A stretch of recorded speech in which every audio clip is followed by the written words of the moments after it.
Hochman, what's your biggest question for this team heading into the season?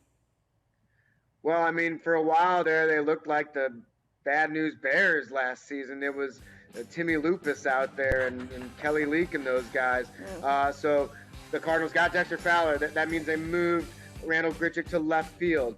Colton Wong is supposed to play more often at second base, and Aledmus Diaz, we saw him there on the screen. There was a guy who made a lot of errors early, but he's been working on being a more free player, more confident player at shortstop, and hopefully that leads to better range. But the Cardinals can't afford to play crappy defense because they have a ground ball pitching staff, notably Mike Leake. All right, well, we'll see how that plays out here this season. I mean, thankfully they go back to zeros because that gap was significant in the standings at the end of last season. How much do you feel like that they had actually closed the gap on the Cubs? It's the big question, and honestly, I think this St. Louis team can crack 90 wins, so that means you're right there in the playoff contention.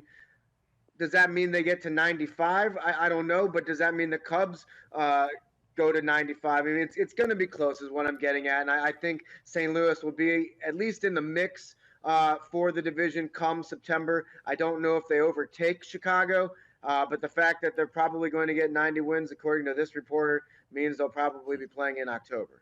Ooh, all right. That'll be exciting there in St. Louis, and we'll see if the Cardinals and the Cubs then are matched up again in the postseason.